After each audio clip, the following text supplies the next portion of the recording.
Hey guys, so I'm here and this is Albert Paul Mackin. As you can see, I'm in hospital. So I was transferred. Baby's heart just wasn't great. I didn't even get to go in the pool. I think Chris filled the bottom of it with like cold water, and then it was like, nah. She did her checks and she was like, nah, I'm not happy. I want to get you to hospital. So I didn't even get to go in my pool. But I'm kind of glad I came in. I'm glad I came in anyway because his heart rate wasn't great, and he had pooed in me, so it would have been a transfer. But also, I did find the whole thing very intense. I mean, it was quite quick, I suppose, from feeling my first contraction at about 10:30, a proper one, to it was about 6 hours really, very quick.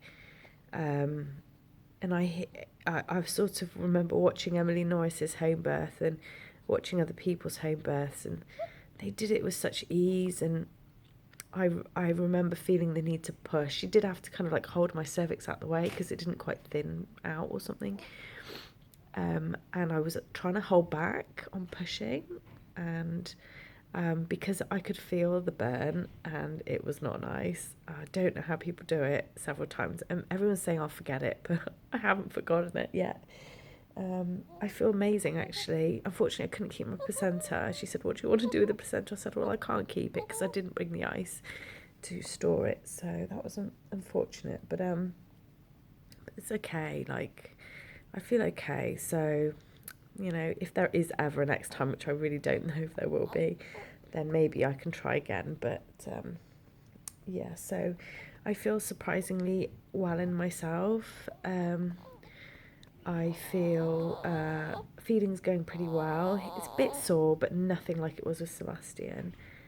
And I think because I know what I'm getting myself into, I've sort of, embraced this experience a bit better.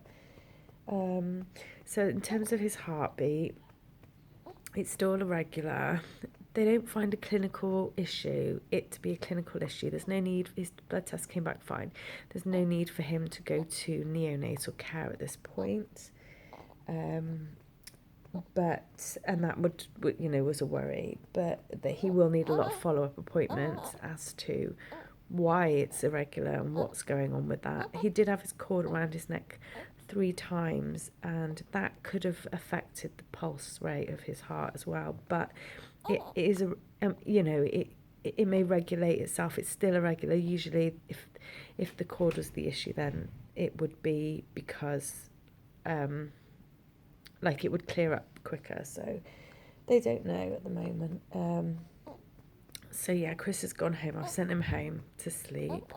There was a point all day yesterday, from probably about 10:30. I felt real tightenings, Braxton Hicks tightenings. I felt a lot of pressure around my bum, and I took Sebastian. We walked to a group.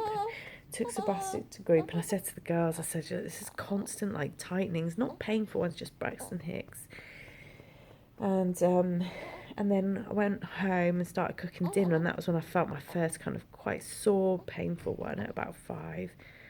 They stopped then until about sort of 7:30 maybe. I really sort of struggled to get like Sebastian to not Sebastian to sleep, like to bath Sebastian stuff. But Chris did a lot of that.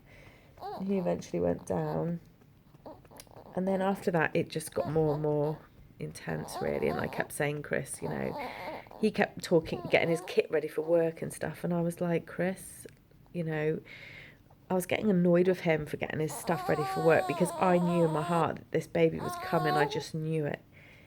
And then I tried to hold out. I rang the midwife and timed it, and I tried to go to bed. And by the time it got from Chris went to bed at 10:30. I stayed downstairs. By the time it was like 12:30 or something, I was like, "Oh, this is getting really painful." So that's when I rang again, and she made her way. So I was transferred at about 2, I think.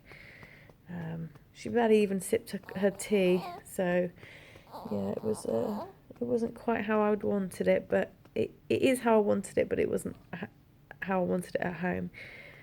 And I don't know if if I was the way I was when I was here, I mean, I didn't lose it at any point, but I was really quite frightened because it was just so painful.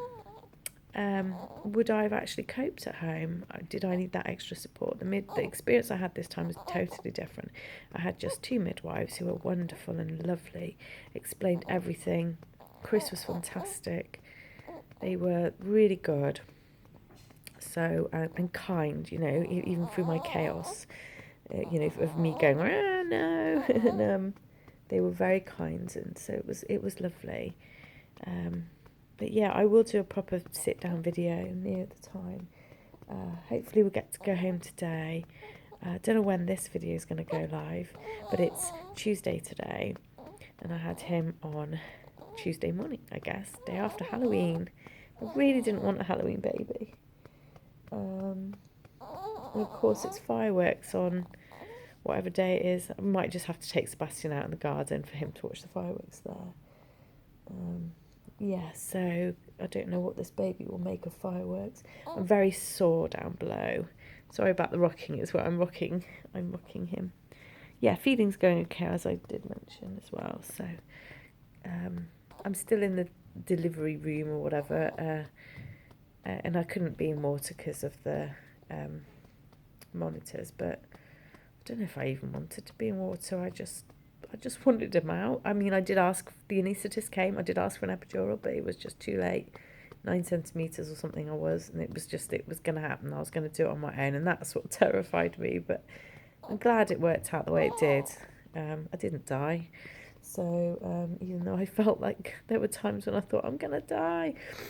Yeah, so it was a bit crazy. Maybe I should have done a bit more hypnobirthing, but I did try and breathe through it, but it was just so intense. Anyway, I'll let you guys go, and yeah, I'll speak to you soon. Bye.